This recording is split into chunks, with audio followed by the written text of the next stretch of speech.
In this video, we are going to see how interest is a mathematical fraud and a scam. Let me explain.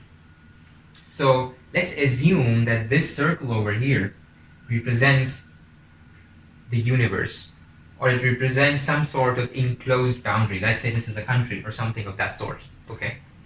And these three triangles are actually people who need money, right? These are three borrowers. And this square over here is the person with the money. He is a capitalist. And in a capitalistic society, in theory, the return that a capitalist gets for lending his capital is the interest. And let's say this capitalist is actually a nice person. Okay, this money lender is actually a nice person.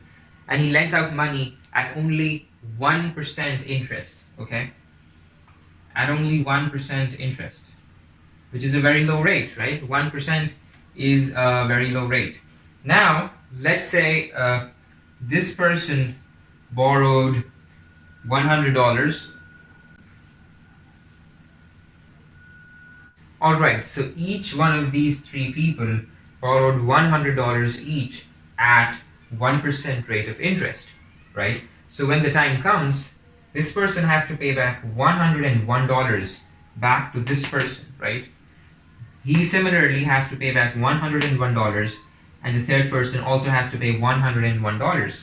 So in total, they have to pay $300. They have to pay $303, right?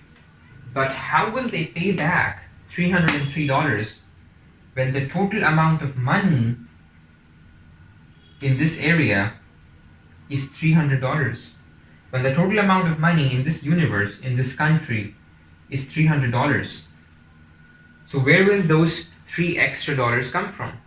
See, it's a mathematical fraud. It's theoretically impossible for all of them together to pay back the money with interest, right?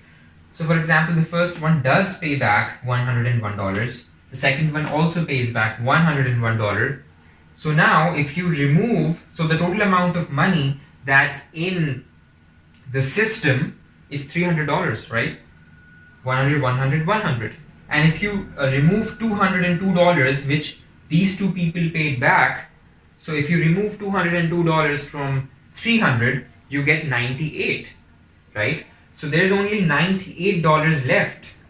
But this man still has to pay back $101. So the money that's available is actually 98, and what is due is 101. So there is actually a negative balance of $3. So where will that extra $3 come from? So that is how it's a fraud, right? So it doesn't matter how hardworking you are, how diligent you are. You know, some people say, well, I'm taking a loan on interest for my business, and I work really hard, and I mean really well, right? And I'm going to pay back the money with interest. Well, it's not about how hardworking you are. It's not about how diligent and what good intentions you have.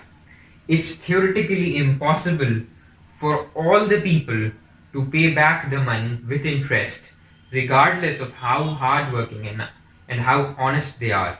Because the very system and the very concept of interest is mathematically flawed. It is a fraud. Okay, so the only way the third person can pay back his full amount is that he can take more debt, he can take more loan from, let's say, a third money lender, or from, let's say, a second money lender, okay, and then he will pay back to the original money lender, but then he has more debt in the system, right? So these people in the boundary can never really get out of the vicious cycle of debt. Okay, and that's exactly what has happened to so many poor countries who have taken on debt from wealthy nations, right? It's structurally evil and it's structurally criminal for this to happen, yet it happens and people don't understand. So I really want you to reflect on the issue. Thank you.